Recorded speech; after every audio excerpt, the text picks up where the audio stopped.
हनुमान बेनीवाल की आरएलपी अशोक गहलोत से सिंचित पार्टी है।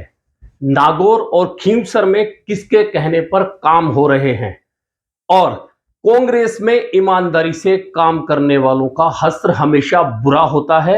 वहीं अगर कोई छोटी मोटी बात और शिकायत हो तो हर शिकायत फर्स्ट फैमिली यानी कि गांधी परिवार को करनी पड़ती है, जो संभव नहीं है। यह इतने बड़े आरोप हैं। आरोप लगाने वाली है पूर्व सांसद ज्योति मिर्धा, जो कि हाल ही भाजपा में शामिल हुई हैं और भाजपा में शामिल होने के कुछ दिन बाद उन्होंने यह आरोप लगाए हैं कि आरएलपी जो हनुमान बेनीवाल की पार्टी है वह राजस्थान के मुख्यमंत्री अशोक गहलोत की ओर से सिंचित पार्टी है। यानी कि उनका साफ साफ कहना है कि आरएलपी को पूरी सहायता मुख्यमंत्री अशोक गहलोत देते हैं और उन्होंने विस्तार से सब चीजें बताई और कहा कि किस तरह से यह बात साबित होती है कि आरएलपी अशोक गहलोत की ओर से सिंचित पार्टी है। इसी के साथ उन्होंने यह भी कहा कि हरीश चौधरी भी यह बात कह चुके हैं, सचिन पायलट भी यह बात कह चुके हैं। ऐसे में यह बहुत स्पष्ट है कि हनुमान बेनीवाल को पनपाया गया है मुख्यमंत्री अशोक गहलोत की ओर से। और इससे भी बड़ा दावा ज्योति मिर्धा ने जो किया है वह उसका असर अगर होता है तो 2023 के विधानसभा चुनाव के परिणामों में कांग्रेस को काफी सीटों पर बहुत बड़ा डेंट होने की पूरी संभावना है।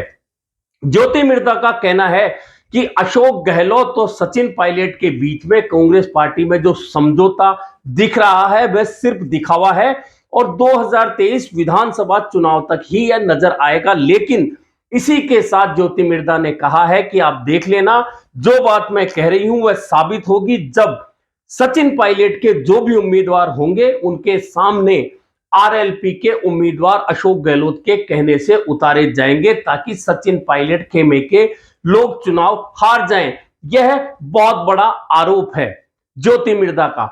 ज्योति मिर्धा की राजनीतिक एंट्री की बात करें तो ज्योति मिर्धा की राजनीतिक एंट्री बहुत अचानक हुई थी जब उन्हें नागौर से कांग्रेस पार्टी का सांसद का चुनाव लड़ने का मौका मिला था और पहले चुनाव में उन्होंने जीत दर्ज की थी। हालांकि वे एक इतने बड़े राजनीतिक परिवार की सदस्य हैं, नाथूराम मिर्धा परिवार। नाथूराम मिर्धा और रामनिवास मिर्धा परिवार मारवाड़ की राजनीति में बहुत बड़े नाम हैं और दोनों परिवार फिलहाल कांग्रेस में एक तरह से हाशिए पे माने जा सकते हैं। हालांकि हरेंद्र मिर्धा को खींवसर में उपचुनाव में उस समय टिकट दिया गया था जब हनुमान बेनीवाल सांसद बनकर दिल्ली चले गए थे। उसके बाद में जब खींवसर से उपचुनाव हुआ तब हरेंद्र मिर्धा को मौका मिला था, लेकिन वे चुनाव हार गए थे। उस चुनाव का भी हवाला ज्योति मिर्धा ने दिया और कहा कि उस समय मेरे हाथ में नागौर का संगठन था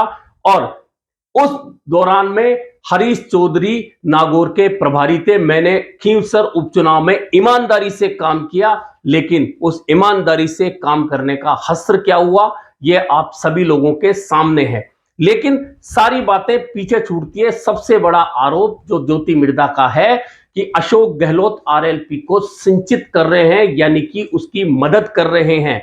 वहीं उन्होंने यह भी कहा कि नागौर में कांग्रेस के कार्यकर्ताओं के कहने से काम नहीं होते, जबकि आरएलपी के कहने से काम होते हैं।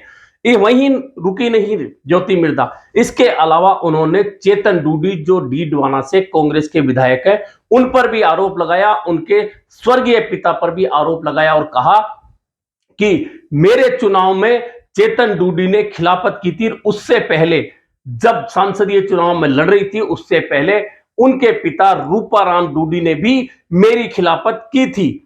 यानी कि कुल मिलाकर ज्योति मिर्धा कांग्रेस छोड़कर जब भाजपा में शामिल हो गई हैं तो अब उनके निशाने पर मुख्यमंत्री अशोक गहलोत और आरएलपी के प्रमुख हनुमान बेनीवाल हैं। दरअसल हनुमान बेनीवाल के हाथों संसदीय चुनाव में ज्योति मिर्धा की हार हुई थी। वह उस स्थिति में हुई थी जब हनुमान बेनीवाल और भाजपा का गठबंधन था। उस गठबंधन के तहत आरएलपी को सीट दी गई थी। आरएलपी की सीट मिली थी तो हनुमान बेनीवाल गठबंधन के उम्मीदवार के रूप में जीत कर गए थे। बाकी राजस्थान की 24 सीटों पर भाजपा जीती थी। इस तरह से पिछले लोकसभा चुनाव में पूरी की पूरी 25 सीटें भाजपा या भाजपा गठबंधन के खाते में गई थी। और ज्योति मिर्धा के लिए कहा जाता है कि पिछले लंबे समय से वे कहीं भी पार्टी के कार्यक्रमों में नजर नहीं आ रही थी, कांग्रेस में नजर नहीं आ रही थी। वहां उनका यही कहना है कि कांग्रेस में जब काम नहीं हो, अपने कार्यकर्ताओं का काम नहीं हो, अपने नेताओं का काम नहीं हो, तो गिल्ट फील होता है। ऐसे में छोटी मोटी शिकायतें करने के लिए भी कांग्रेस की फर्स्ट फैमिली यानी कि उनका इशारा था गांधी फैमिली की ओर जाता है। यह तो आरोपों की बात हुई। ये आरोप कोई पहली बार नहीं लगे हैं। दरअसल ज्योति मिर्धा हाल ही बीजेपी में गई हैं, इसलिए वे आरोप लगा रही हैं। लेकिन इस तरह के आरोप उस वक्त भी लगे थे, उस वक्त लोगों ने खुलकर तो नहीं कहा, लेकिन राजनीतिक चर्चाएं उस वक्त हुई थी जब 3 उपचुनाव हुए थे। तो आपको ध्यान होगा कि एक चुनाव हुआ था वल्लभनगर में, एक चुनाव हुआ था राजसमंद में, एक चुनाव हुआ था सहाड़ा में और एक चुनाव हुआ था सुजानगढ़ में। कुल मिलाकर ये 4 उपचुनाव जब हुए थे, उन उपचुनाव में हनुमान बेनीवाल ने जिन लोगों को उम्मीदवार बनाया था, उस वक्त कहा गया था कि यह सब मुख्यमंत्री अशोक गहलोत के अनुसार उम्मीदवार उतारे गए हैं ताकि कांग्रेस के उम्मीदवारों को जीत मिल सके। उस समय सबसे बड़ा आरोप तो सहाड़ा से लगा था, जब सहाड़ा सीट पर एक गुर्जर उम्मीदवार लगातार अपनी तैयारी कर रहे थे आरएलपी के बैनर पर। लेकिन जब सहाड़ा चुनाव हुआ तो आरएलपी के उस उम्मीदवार को वहां से टिकट देने के बजाय सीधा राजसमंद शिफ्ट कर दिया गया। यानी कि तैयारी तो उन्होंने दूसरी सीट पर की और चुनाव लड़ने दूसरी सीट पर भेज दिया। उस समय यह चर्चाएं हुई थी कि हनुमान बेनीवाल और अशोक गहलोत का कहीं आंतरिक समझौता हुआ है, उस हिसाब से उस उम्मीदवार को वहां से हटाकर और राजसमंद भेज दिया गया है। वहीं इसी तरह का आरोप लगा था सुजानगढ़ के उपचुनाव में। कहा गया कि सुजानगढ़ में कांग्रेस और भाजपा के मेघवाल उम्मीदवार थे क्योंकि वह सीट एससी के लिए रिजर्व है। यदि हनुमान बेनीवाल भी मेघवाल को टिकट देते तो कांग्रेस को मुश्किलों का सामना करना पड़ सकता था।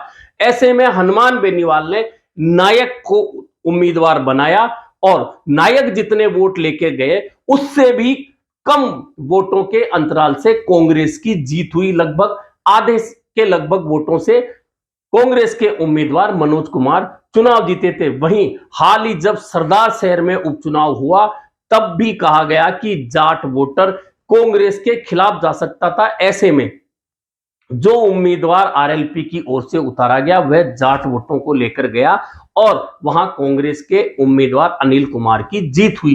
कुल मिलाकर इस तरह की राजनीतिक चर्चाएं पहले भी होती रही है, लेकिन वह चर्चाएं आपस में होकर रह गई, कहीं कयास होकर रह गए। लेकिन अब चूंकि आरोप ज्योति मिर्धा लगा रही हैं और इससे पहले आपको याद होगा कि हरीश चौधरी कांग्रेस के विधायक है, पंजाब के प्रभारी हैं, पूर्व मंत्री रह चुके हैं, नागौर के प्रभारी रह चुके हैं और उनकी भी हनुमान बेनीवाल और आरएलपी के साथ में सीधी टकराव की स्थितियां कई बार बनी है।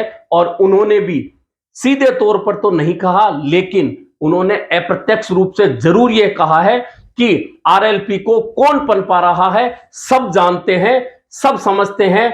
यानी कि हरीश चौधरी का इशारा भी कहीं ना कहीं इसी तरह का था, जिस तरह का इशारा, जिस तरह के आरोप स्पष्ट रूप से ज्योति मिर्धा ने लगाए हैं। और ज्योति मिर्धा ने इसके अलावा यह और कहा है कि लोग कहते हैं कि बाकी मिर्धा परिवार का अब क्या होगा, बाकी मिर्धा परिवार अगले चुनाव में क्या करने वाला है। तो ज्योति मिर्धा का कहना है कि इंतजार करिए, बहुत जल्दी आपके सामने सब कुछ होगा। वहीं उन्होंने दावा किया कि अभी आचार संहिता लग जाने दीजिए, उसके बाद बहुत बड़े राजनीतिक घराने भाजपा में शामिल होने वाले हैं।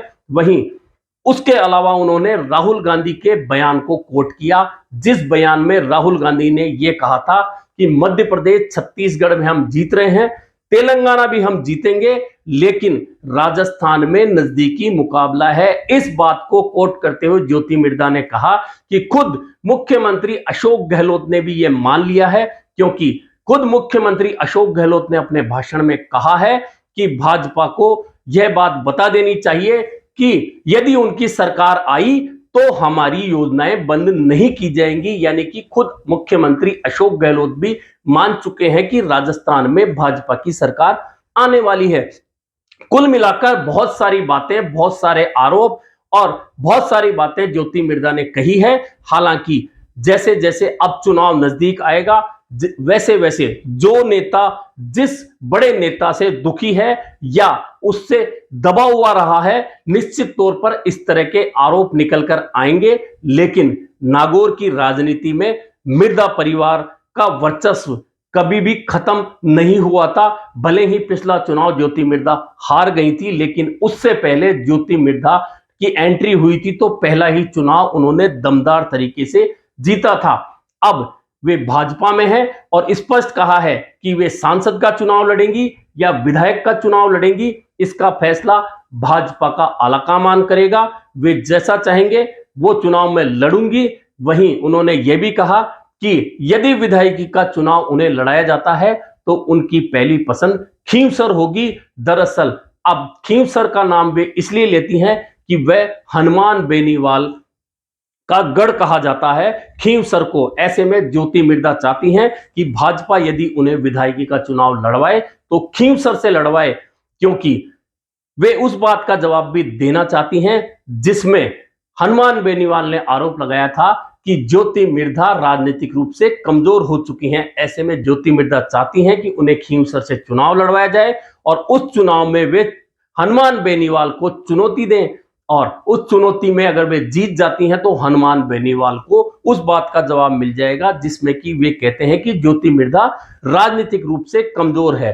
वैसे नागौर की राजनीति को समझने वाले जानते हैं कि यदि ज्योति मिर्धा भाजपा में गई हैं तो निश्चित है कि आने वाले दिनों में नागौर में कुछ और बड़े राजनीतिक लोग भाजपा के साथ जा सकते हैं, कांग्रेस से दूरी बना सकते हैं। अगर ऐसा होता है तो पिछले 2018 के विधानसभा चुनाव में जिस तरह से नागौर में कांग्रेस को अच्छी सीटें मिली थी, इस बार मामला उलट सकता है। हालांकि अभी चुनाव की घोषणा होने में देरी है। चुनाव आयोग आज राजस्थान आया है, 3 दिन का दौरा करने के बाद वह जाएगा और करीब 8-9 तारीख के आसपास आचार संहिता लगने की पूरी संभावना है। और उस संभावना के बाद जब आचार संहिता लग जाएगी तो क्या ज्योति मिर्धा के कहे अनुसार बड़े राजनीतिक परिवार कांग्रेस का दामन छोड़कर भाजपा में शामिल होते हैं? और अगर ऐसा होता है तो निश्चित मानिए कांग्रेस के लिए जो बातें कही जा रही है, राहुल गांधी ने जो नजदीकी मामला कहा है राजस्थान में मुकाबले का, उस नजदीकी मुकाबले में अब और बड़ी खाई बन सकती है कांग्रेस के लिए। और ऐसा होता है तो निश्चित मानिए चुनाव की इस बेला में कांग्रेस को नुकसान उठाना पड़ सकता है।